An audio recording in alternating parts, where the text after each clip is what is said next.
irmãos, abramos a palavra do nosso Deus em Eclesiastes, no capítulo 3. Eclesiastes, capítulo 3. Leremos do versículo 1 ao versículo 15. Irmãos, assim nos diz a palavra do nosso Deus. Tudo tem o seu tempo determinado, e há tempo para todo propósito debaixo do céu.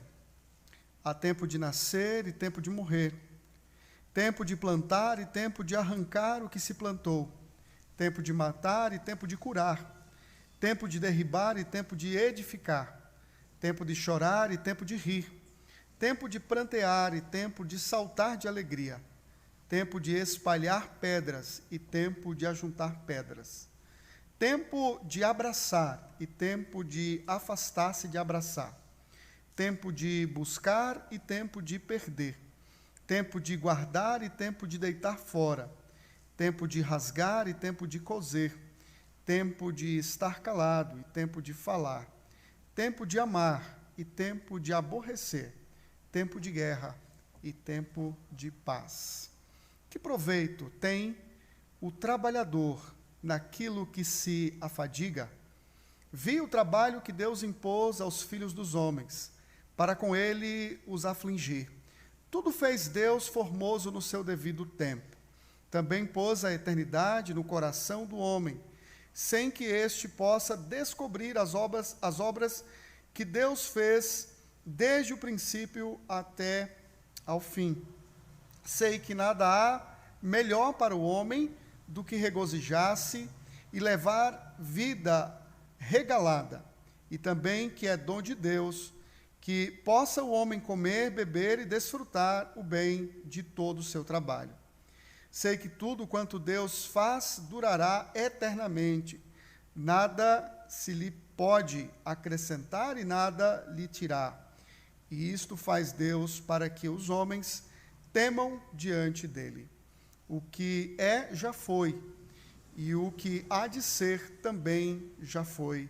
Deus fará renovar-se o que se passou.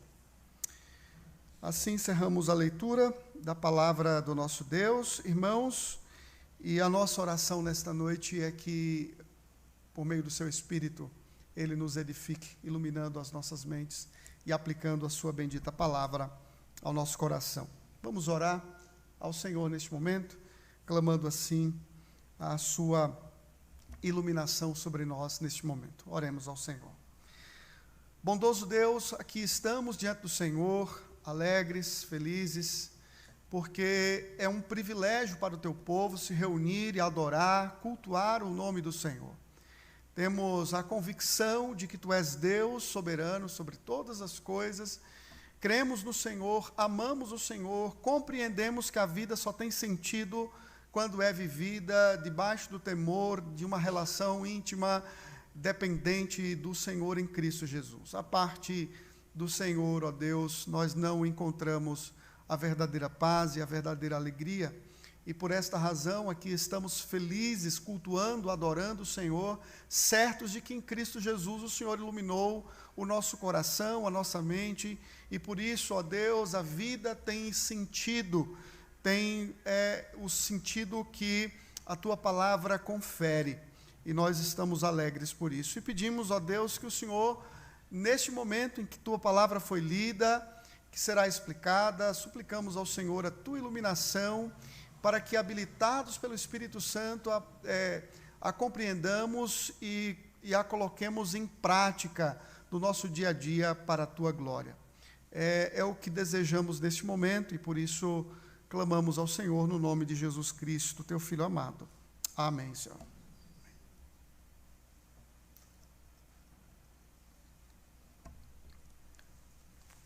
Meus irmãos, esta semana foi uma semana bem contraditória para nós, no que diz respeito ao contato e à relação com amigos.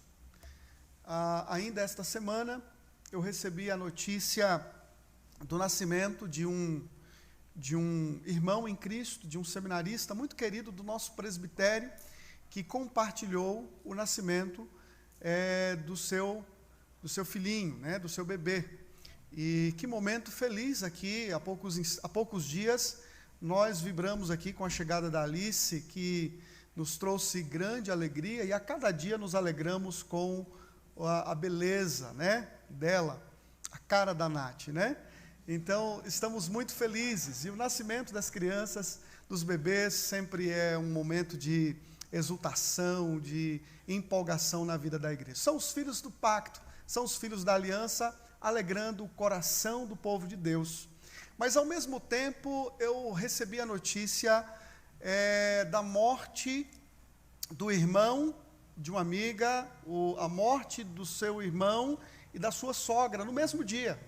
No mesmo dia, ela perdeu o seu irmão e perdeu a sua sogra. Momento difícil, um casal muito querido, muito amigo nosso, e nós nos entristecemos muito com eles, né? Com esse momento difícil. Então, parece que a vida ela é marcada por essas contradições, né? Ao mesmo tempo que nos alegramos com o nascimento de uma criança que vem trazer toda a alegria ao coração, mas nos entristecemos também com a morte, né? E a vida parece que é assim, ela é marcada por esses momentos e por esses instantes que você, por vezes, acha que é contraditório. O que é mais interessante é que tanto o casal que ganhou o bebê, né, reconhece que tudo é dádiva de Deus, que o nascimento da sua criança é fruto da graça divina, do amor de Deus, da bondade de Deus, do presente de Deus, bem como ao consolar esta amiga, ela pôde então dizer que aquele momento era um momento muito doloroso, muito triste, mas ela compreendia que tudo estava dentro do plano da vontade soberana de Deus. E é exatamente isso que a nossa passagem, ela retrata, ela mostra, que Deus é o Senhor soberano sobre toda a vida. Nada foge o controle divino, nada foge a sua administração, nada foge o seu controle. A nossa passagem inicia dizendo: tudo tem o seu tempo determinado e há tempo para todo propósito debaixo do céu. Debaixo do céu, ou a mesma coisa, debaixo do sol, tudo acontece de acordo com o plano e com o projeto divino. Nada foge dele. Deus domina soberanamente todas as coisas. E a vida pode ser uma frustração para você e para mim, se a nossa perspectiva debaixo do sol for uma perspectiva humana. Se buscarmos sentido na vida a partir da experiência humana, a partir do homem, a partir da nossa força, da nossa capacidade, da nossa habilidade, dos nossos próprios recursos, se buscarmos entender os acontecimentos, as circunstâncias desta vida por nós mesmos, excluindo Deus, a vida sempre será uma frustração. A vida sempre será uma amargura. Ela vai ter não um sabor doce, mas um sabor amargo. E vai ser difícil nos consolar quando há adversidade, quando os problemas chegarem. Porque se você fizer uma leitura do versículo 1 ao versículo 8, você vai notar exatamente isso. Que a vida, ela tem coisas boas, mas ela tem coisas ruins também. Coisas boas acontecem e coisas difíceis também. Coisas que não são ingeridas com muito gosto. Geralmente, nós engolimos com uma certa dor, com um certo amargor, mas quando compreendemos o governo de Deus, a soberania de Deus, o controle do Senhor na vida, nós começamos a encarar as coisas numa outra perspectiva, e o nosso coração, ainda que com dor e sofrimento, ele consegue viver bem, feliz, contente, satisfeito e confiante na soberania de um Deus que é justo e que é bom. E por esta razão, eu gostaria de chamar a sua atenção na noite de hoje para o seguinte tema: temendo o soberano Deus do tempo. Temendo o soberano Deus do tempo. Tudo o que acontece em relação ao tempo e ao controle de Deus no tempo é para que você e eu temamos a Deus.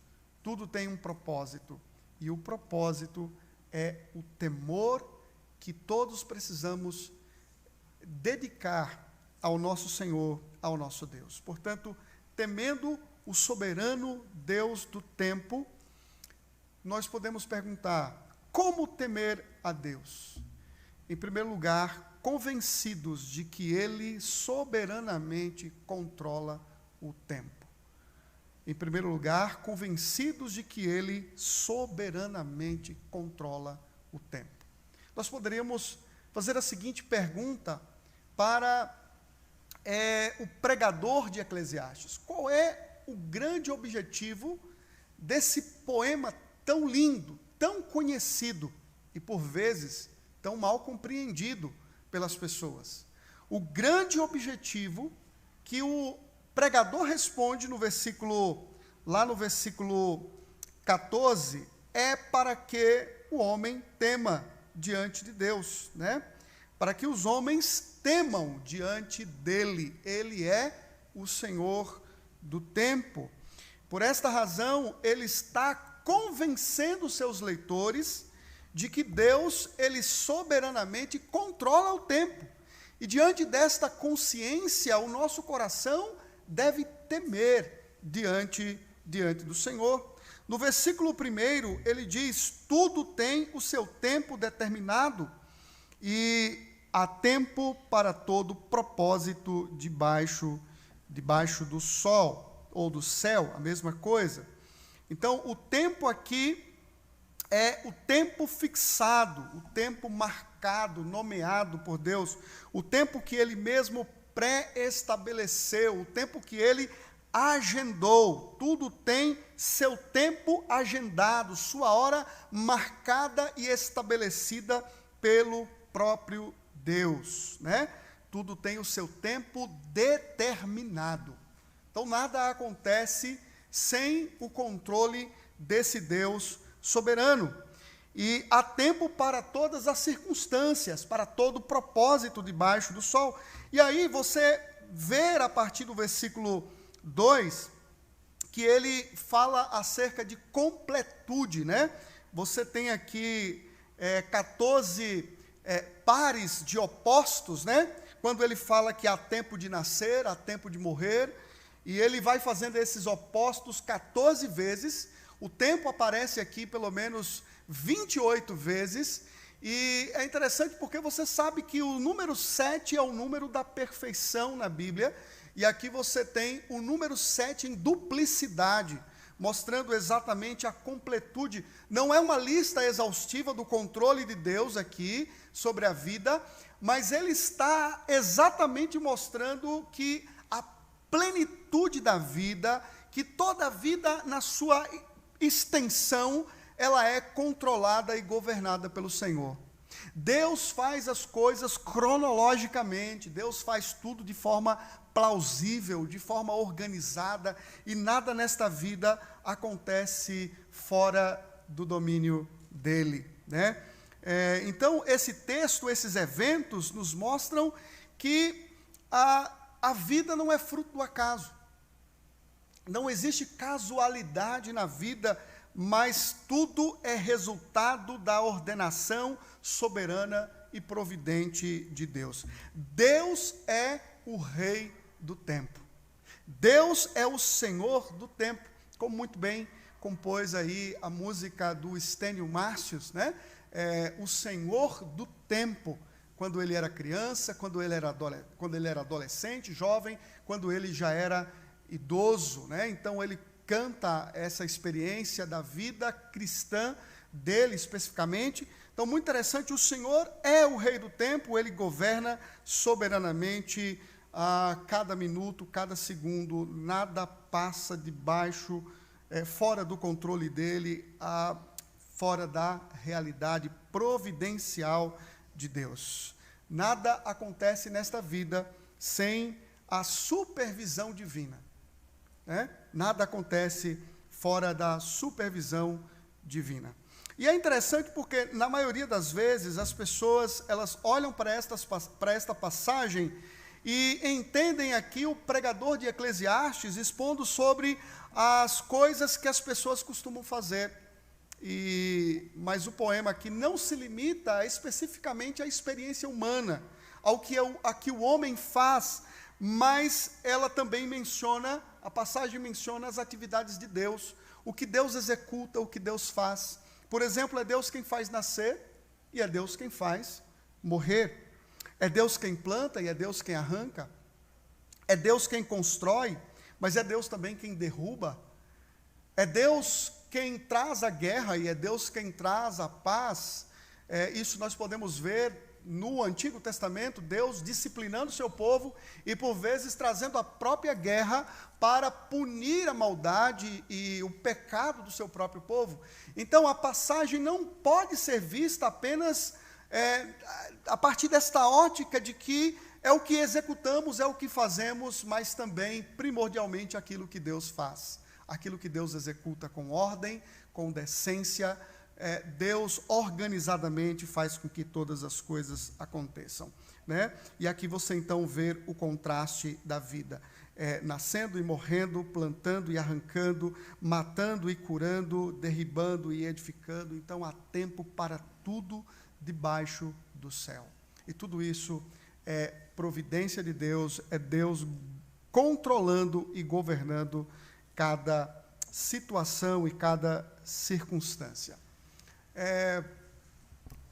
No paganismo, bem como na atualidade, é comum nós olharmos para o homem procurando, de alguma forma, tentando governar o tempo, por meio dos seus ritos, por meio dos seus propósitos, tentando controlar o tempo e a natureza, nos cultos de fertilidade e caos.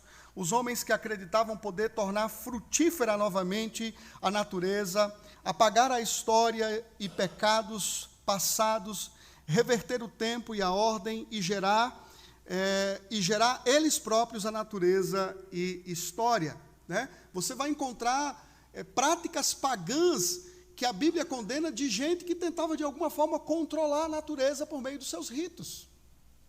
Isso era comum. Mas e aqui, crianças? Os filmes também mostram de alguma forma os vilões, né? Ou os super-heróis de alguma forma tentando controlar o tempo, né? Afinal de contas, uma das 5 joias do infinito é a joia do tempo, né? Nós sabemos pelos filmes que assistimos, nós também podemos ver isso no próprio Flash, né? Na sua velocidade, a capacidade de voltar no tempo ou de corrigir uma linha do tempo. Então, de alguma forma, o homem está preocupado com esse tipo de coisa, de corrigir o tempo, de controlar o tempo, de ter um certo domínio sobre o tempo. Então, isso não é uma coisa antiga, isso também é uma coisa da realidade, dos dias modernos, quando o homem desejaria ou deseja, de uma certa forma, o controle sobre as coisas, sobre o tempo desta vida. Mas isso é impossível para o homem. O homem não tem o controle do tempo. O homem não governa o tempo. Somente um tem o poder de fazer nascer e morrer. Somente um pode construir e plantar. Somente um tem o poder de fazer todas essas coisas, de juntar pedras, de espalhar pedras. Isso aqui é uma referência, por exemplo, a guerras, né? Quando os inimigos invadiam uma cidade, eles lançavam pedras nos campos, pedras eram espalhadas nas plantações, como forma de ataque. Então, Deus é o Senhor do tempo, é Ele quem controla o seu tempo e as suas circunstâncias. Nada na sua vida, meu querido irmão, acontece por mero acaso. Tudo está dentro do plano soberano de Deus. É Deus como Criador e como Deus providente que faz com que todas as coisas aconteçam em conformidade com o seu controle soberano sobre o tempo. O nosso catecismo, na pergunta 8, diz: como executa Deus os seus decretos? A resposta é: Deus executa os seus decretos nas obras da criação e da providência. No Catecismo de Heidelberg, na pergunta 25, a pergunta procura responder o que é providência. O que é a providência de Deus? A resposta é a força todo-poderosa e presente com que Deus, pela sua mão, sustenta e governa o céu, a terra e todas as criaturas. Assim, ervas e plantas, chuva e seca, anos frutíferos e infrutíferos, comida e bebida, saúde e doença, riqueza e pobreza, e todas as coisas não nos sobrevêm por acaso, mas de sua mão paternal. Tudo procede de Deus. É Deus quem sustenta e governa o céu e todas as criaturas. Ele traz a erva, ele traz as plantas, a chuva e a seca, os anos frutíferos e infrutíferos, a comida e bebida, saúde, doença, riqueza e pobreza. Todas as coisas não nos sobrevêm por mero acaso, por mera casualidade, mas por direção soberana de um Deus que controla tudo e todos. Tudo e todos. A palavra do Senhor também diz: não se vendem 2 pardais por um asse, e nenhum deles cairá em terra sem o consentimento do vosso Pai. E quanto a vós outros, até os cabelos todos da cabeça estão contados. Deus controla as grandes coisas da vida, e Deus controla as pequenas coisas da vida. Então, tudo está debaixo do seu controle soberano. Então, nós podemos olhar também para o Novo Testamento que o Senhor é o Senhor do tempo. Você se lembra que quando Cristo veio, quando Cristo se encarnou, o apóstolo Paulo declarou isso: vindo a plenitude dos tempos. Quando o tempo estava completo, quando tudo estava preparado para o nascimento do Messias, então Deus enviou o seu Filho nascido de mulher, debaixo da lei, para que através da sua obra, através da sua vida, da sua obra, da sua morte, da sua ressurreição, o seu povo fosse salvo. Então o Senhor é o Senhor do tempo e Ele controla minuciosamente todas as coisas, inclusive o tempo da sua salvação, o tempo da vinda do Messias, do Filho de Deus, que veio para nos trazer vida e vida abundante.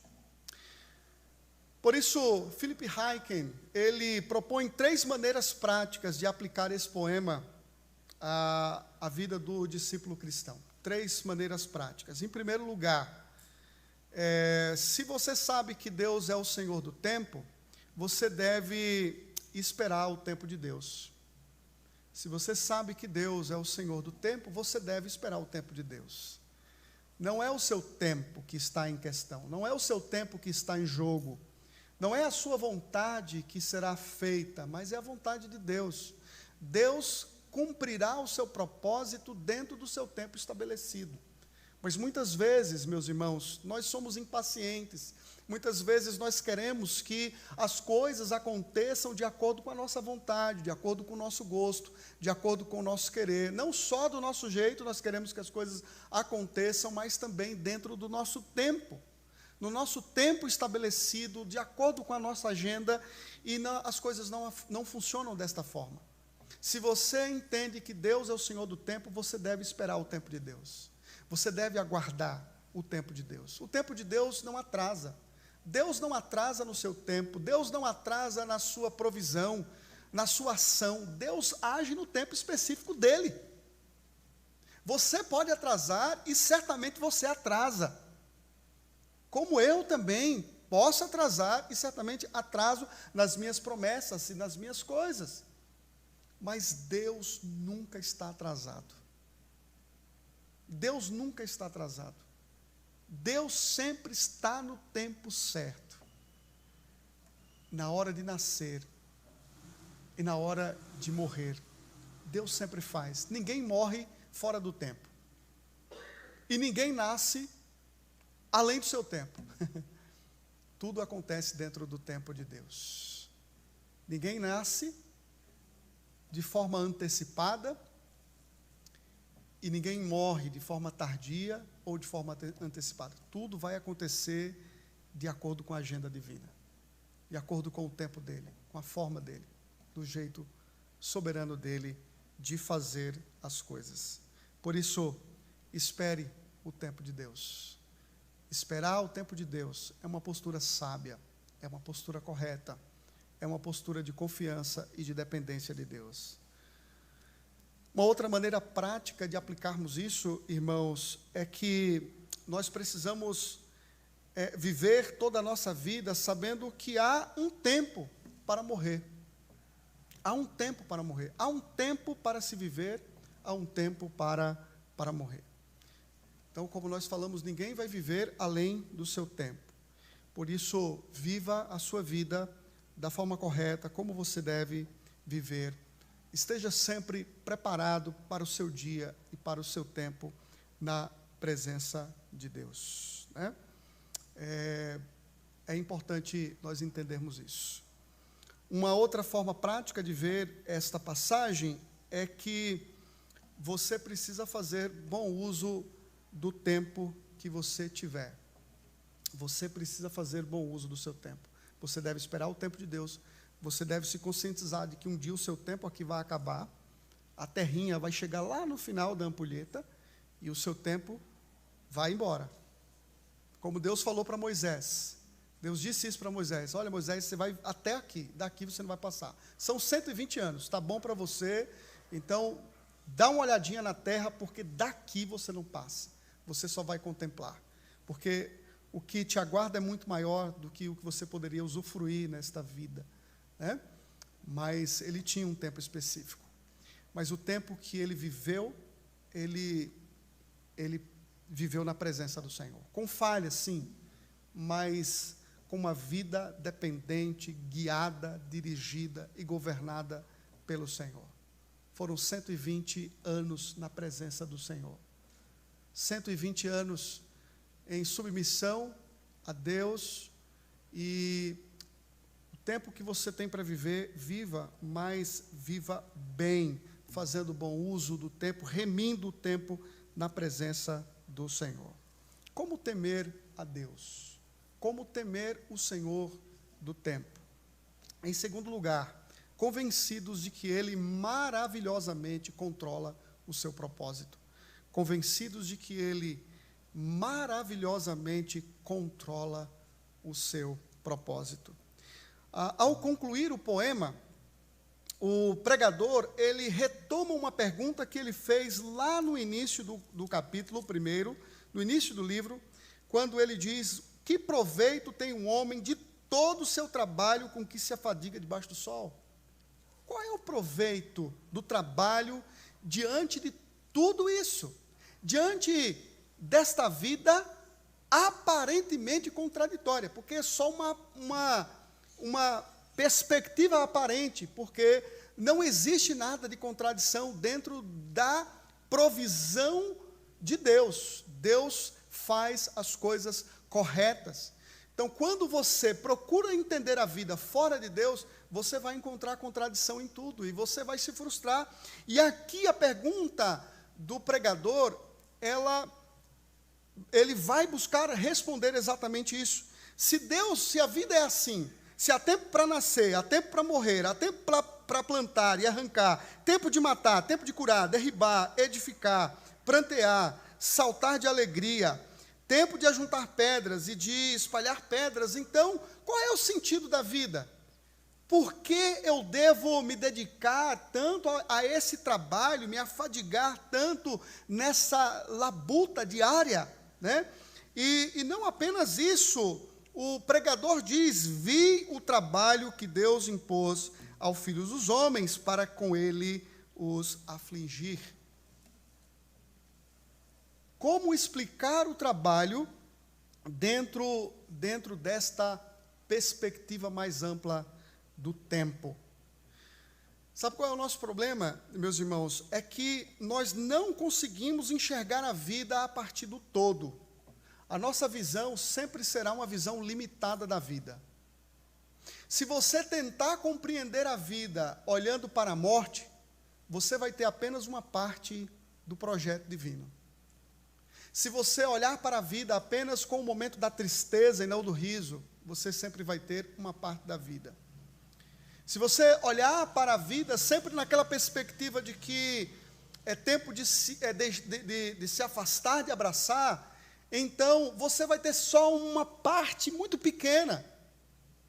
Nós não temos a mente divina e não conseguimos abraçá-la porque somos seres finitos, somos seres pequenos, então, por vezes nós sofremos porque nós nos concentramos na parte menor da vida, nas coisas pequenas.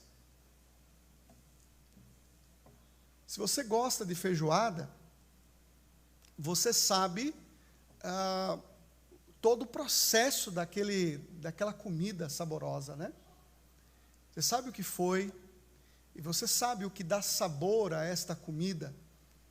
Eu, particularmente, gosto muito de feijoada. Se você gosta de pudim como sobremesa, você sabe também quais foram os ingredientes para a confecção desta sobremesa tão preciosa, tão agradável. Não é isso? Se você se concentrar apenas no detalhe, se você se concentrar no pé do porco, na orelha, ou qualquer outra coisa da feijoada, qual é o sentido, qual o sabor?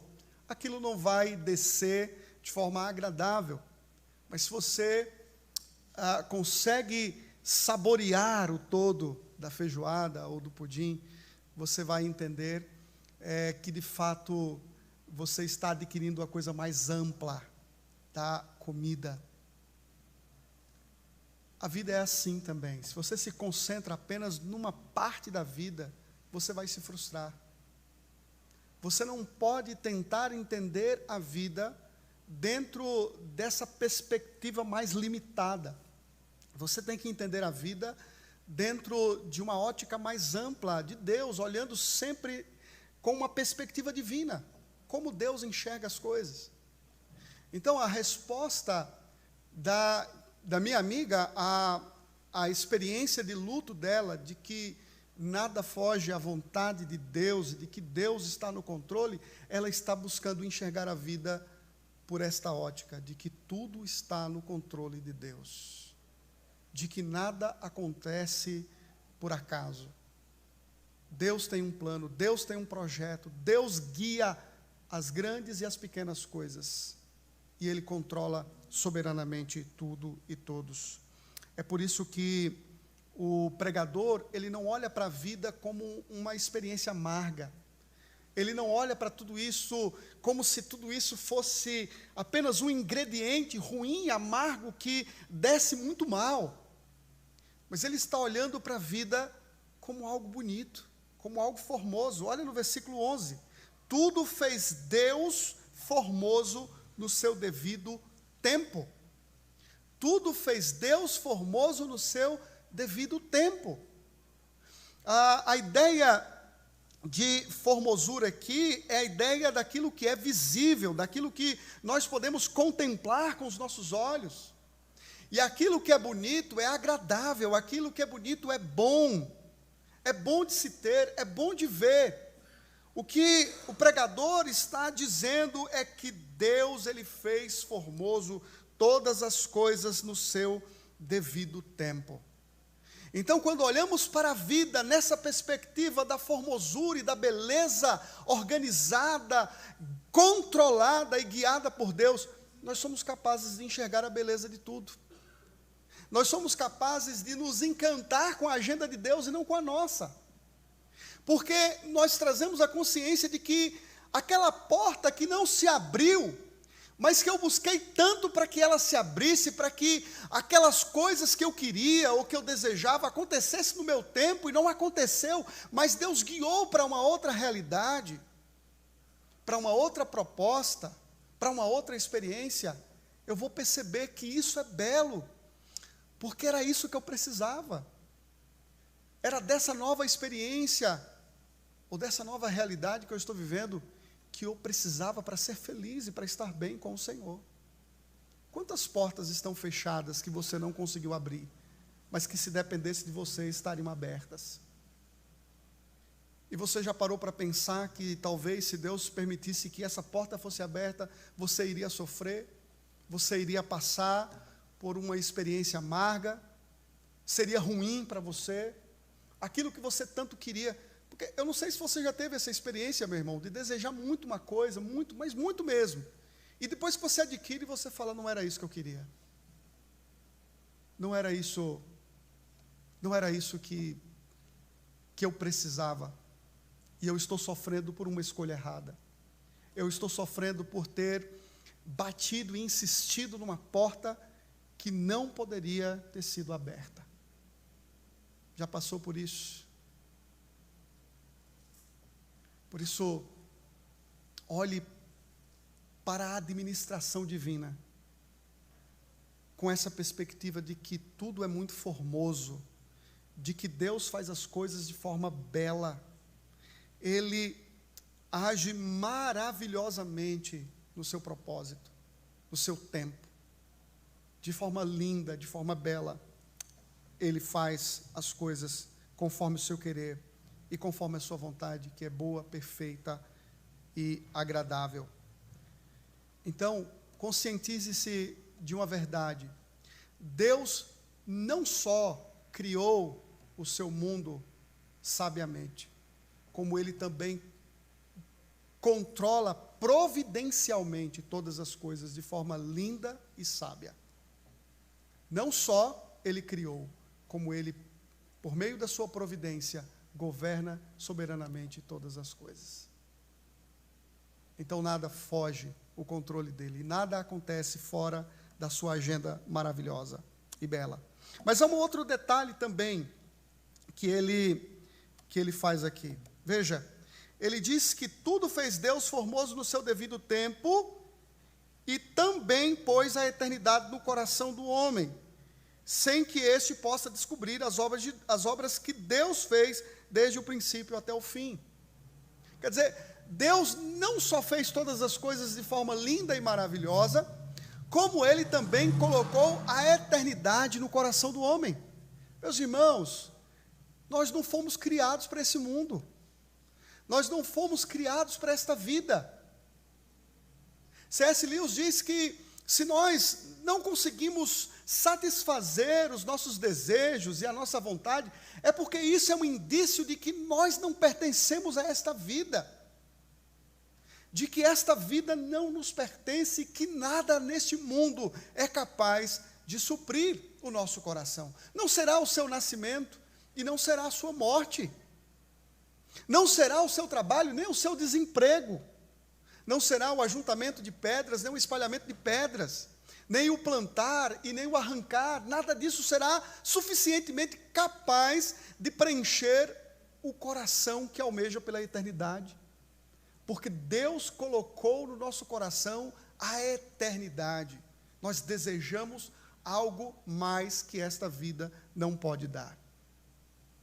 É por isso que quando você deseja muito um carro e quando você tem, aquilo não te satisfaz. Você deseja muito uma casa dos sonhos e quando você tem, aquilo não te satisfaz. Com o tempo você vai ficar insatisfeito ou insatisfeita com ela.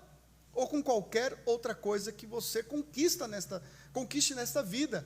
Porque somente Deus é capaz de preencher o seu coração, porque somente um ser eterno é capaz de suprir uma necessidade eterna. Agostinho disse que nós fomos criados para Deus, e fora dele nós não seremos satisfeitos, somente nele nós seremos plenamente felizes. Portanto, meu irmão, conscientize-se disso, que o Senhor é o Senhor que controla soberanamente o tempo. Ele é o Senhor do tempo. E como Senhor do tempo, eu preciso temê-lo. Eu preciso me prostrar e me reverenciar diante dele, né? Então, o nosso desejo pela eternidade prova que nós precisamos de algo mais que este mundo e que esse tempo não é capaz de nos dar. Somente o Filho de Deus, Jesus Cristo, que disse: aquele que crê em mim, do seu interior fluirão rios de água vivas. Somente Cristo é capaz de fazer com que uma mulher frustrada com 5 casamentos poderia de fato ser feliz. O que ela precisava não era de mais um homem, mas de eternidade no coração, que só o Filho eterno de Deus poderia oferecer. Em terceiro e último lugar, irmãos, como podemos temer a esse Deus que é o Senhor do tempo? Em terceiro e último lugar, convencidos de que Ele controla imutavelmente o seu propósito. Deus não só controla maravilhosamente o seu propósito, como Ele controla imutavelmente o seu propósito e o seu tempo. Versículo 12 a 15, ele diz: sei que nada há melhor para o homem do que regozijar-se e levar a vida regalada, e também que é dom de Deus que possa o homem comer, beber e desfrutar o bem de todo o seu trabalho. Sei que tudo quanto Deus faz durará eternamente, nada se lhe pode acrescentar e nada lhe tirar. Isto faz Deus para que os homens temam diante dele. Então, vejam que em sua luta aqui para entender como viver como homem preso entre o tempo presente e a eternidade, o pregador reconheceu 2 coisas muito importantes aqui. Uma sobre fazer a obra de Deus e a outra sobre confiar na soberania de Deus, o Deus que controla imutavelmente todas as coisas. Então veja que do versículo 12 e 13, ele praticamente responde a pergunta dele do versículo 9 e 10. Ele diz: sei que nada há melhor para o homem do que regozijar-se e levar a vida regalada. Em outras palavras, que proveito tem o trabalhador naquilo que se afadiga? Quer dizer, se ele apenas trabalha para acumular recursos, se ele se vê como um escravo do trabalho, e não ver o seu trabalho como uma vocação para glorificar a Deus, então o seu trabalho sempre será uma frustração. Porque ele vai trabalhar, e ele vai se afadigar e afadigar, mas para não usufruir do que tem. Para ser um escravo do tempo dele. Para agir como um cego neste mundo, sem contemplar o Criador e o Deus providente da vida. Mas quando se tem a consciência de Deus, de que Ele controla o tempo, de que Ele controla a vida, e de que nada acontece por acaso, mas que Ele é quem faz com que as coisas tenham sentido, não é na bebida, não é no poder, não está nas farras, como o capítulo 2 de Eclesiastes fala, a satisfação da vida, ela não se encontra nos grandes projetos desta vida. Não são os grandes projetos, as experiências que os homens têm nesta vida de prazeres, de poder. Nada disso é capaz de dar sentido ao homem e ao que ele busca. Mas é a compreensão do governo de Deus e de que toda a vida é uma vida vivida na presença divina. É uma vida a serviço de Deus. O nosso trabalho é serviço de Deus. Se você é um professor, se você é uma professora, se você é um advogado, uma advogada, se você é enfermeiro ou enfermeira, médico ou médica, não importa o que você faz, se você é empresário ou não, se você é um trabalhador, se você é um agricultor, ou qualquer outra função que você desenvolva nesta vida, não importa, você trabalha para a glória de Deus. Você faz o que faz para exaltar e glorificar a Deus. E não só isso, mas para gozá-lo para sempre. Então, tudo nesta vida precisa ter um sentido, meus irmãos. O que eu faço deve ser uma coisa prazerosa. O meu trabalho deve ser feito com alegria. Devemos trabalhar. O trabalho não é uma maldição de Deus. O trabalho é um privilégio do povo do Senhor. Por isso você deve trabalhar, e você deve trabalhar com alegria. Mas você deve trabalhar para fazer o bem. É isso que o apóstolo Paulo fala. Aquele que roubava, não roube mais. Antes trabalhe com as suas próprias mãos, para que você tenha como acudir ao necessitado. Esse é o grande propósito do trabalho. É o seu desfruto.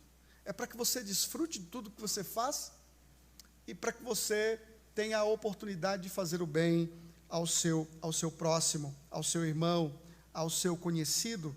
Então, ele diz aí, nada há melhor para o homem do que regozijar-se e levar uma vida regalada. E também que é dom de Deus que se possa o homem comer, beber e desfrutar o bem de todo o seu trabalho. Ah, meus irmãos, como tem gente que não consegue vivenciar isso aqui. Como tem gente que não consegue desfrutar do que tem. Como tem gente que sofre, que trabalha igual um condenado, mas que não consegue usufruir do que possui. O que o pregador está dizendo, que saber trabalhar, se alegrar com o trabalho e desfrutar do suor de suas mãos, é um benefício que é dado por Deus. É um dom que é dado pelo Senhor. Veja no versículo 26, do capítulo 2, o que o pregador diz. Versículo 24 em diante. Nada há melhor para o homem do que comer, beber e fazer que a sua alma goze o bem do seu trabalho. No entanto, vi também que isso vem da mão de Deus. Pois, separado deste, quem pode comer ou quem pode alegrar-se? Separado de Deus. Como é que você pode comer? E como você pode se alegrar? Porque Deus dá sabedoria, conhecimento e prazer ao homem que lhe agrada, mas ao pecador dá trabalho, para que ele ajunte e amontoe, a fim de dar àquele que agrada a Deus. Também isto é vaidade e correr atrás do vento. Tudo é vaidade, é correr atrás do vento. É futilidade na vida. Trabalhar sem o temor de Deus, trabalhar sem o conhecimento de Deus. Trabalhar sem que Deus seja exaltado e glorificado. Porque ao homem que teme ao Senhor, esse Deus lhe dá não só a alegria do trabalho, o prazer do trabalho, como ele lhe dá a capacidade de desfrutar da vida da forma correta. Veja, eu não estou dizendo que o ímpio não usufrua de seus bens, não é isso que eu estou dizendo. Eu estou dizendo que ele faz tudo isso, mas ele faz da forma errada. Ele faz para o seu bel prazer, não para a glória de Deus. Ele faz para a sua alegria egocêntrica, não para o benefício humano. Ele faz para ele, e somente para ele. Enquanto que o texto nos ensina que o desfrutar do suor de suas mãos é um presente dado pelo Senhor, nosso Deus. O outro ponto que ele estabelece aí, que nos convida a confiar na soberania de Deus, porque Deus imutavelmente estabeleceu todas as coisas. Veja que isso é o que condiciona o anterior a se concretizar. Ele diz: sei que tudo quanto Deus faz durará eternamente, nada se lhe poderá acrescentar e nada lhe tirar, e isto faz Deus para que os homens temam diante dele. Temor aqui não é uma perspectiva negativa, não enxergue temor aqui como algo negativo, mas enxergue temor aqui como uma forma de se viver na presença de Deus. Na verdade, a suma de todas as coisas é temer a Deus. A suma de todas as coisas. O pregador vai chegar à conclusão, lá no capítulo 12, dizer, olha, a suma de tudo é tema a Deus, porque um dia ele vai trazer tudo a juízo. Tudo estará diante dele. Então, viva na presença do Senhor, com temor, com reverência, com respeito. E aqui a referência não é a um pânico, a um medo, não é simplesmente isso. É mais de uma forma reverente, um estilo de vida que glorifica, que exalta a Deus. É um comportamento de todo o seu ser dedicado para confiar e crer no Deus vivo. É isso que temer aqui significa, e é esse o propósito do pregador. É falar que Deus controla soberanamente o tempo para que você confie nele toda a sua vida, toda a sua jornada, toda a sua história na dependência do Senhor. A palavra do Senhor nosso Deus diz: tremei diante dele todas as terras, pois ele firmou o mundo para que não se abale. Em outro lugar diz: adorai o Senhor na beleza da sua santidade, tremei diante dele todas as terras. A pergunta 28 do Catecismo de Heidelberg diz o seguinte: para que serve saber da criação e da providência de Deus? A resposta: para que tenhamos paciência em toda adversidade e mostremos gratidão em toda prosperidade, e para que, quanto ao futuro, tenhamos a firme confiança em nosso Deus fiel e Pai, de que criatura alguma pode separar do amor dele, ou pode nos separar do amor dele, porque todas as criaturas estão na mão de Deus, de tal maneira que sem a vontade dele não podem agir nem se mover. Tudo depende de um Deus imutável que estabelece todas as coisas na vida do seu povo. Ele termina aí dizendo: o que é já foi, o que há de ser também já foi, Deus fará renovar-se o que se passou. Né? Isso aqui nos aponta, meus irmãos, não para uma mera repetição de fatos, mas mostrando que Deus é o Deus que faz com que o passado se renove, e é o Deus que torna todas as coisas novas. Esse é o ponto do pregador, de chamar a nossa atenção para o Deus que restaura todas as coisas. E isso o nosso Deus fará em Cristo. Quando a palavra do Senhor diz o seguinte, lá em Apocalipse: e lhes enxugará dos olhos toda lágrima, e a morte já não existirá, já não haverá luto, nem pranto, nem dor, porque as primeiras coisas passaram. E aquele que está sentado no trono disse: eis que faço novas todas as coisas. Temamos diante do Deus que controla o tempo, diante do Deus que controla maravilhosamente o seu propósito, e diante do Deus que controla imutavelmente o seu propósito, para que temamos o seu nome, para que o reverenciemos e para que o adoremos nesta vida. Meu querido irmão, que Deus abençoe muito a sua vida, que você confie em Jesus Cristo como o Senhor do tempo. Ele não só soube o tempo da sua encarnação, como também soube o tempo para as suas falas, para a sua obra, para a sua morte, para a sua ressurreição. Ele controla o tempo porque ele conhece todas as coisas, e conhece todas as coisas porque ele decretou todas as coisas. Confiemos nesse Deus e temamos a este Senhor durante todo o tempo, para a glória do Senhor nosso Deus. Amém.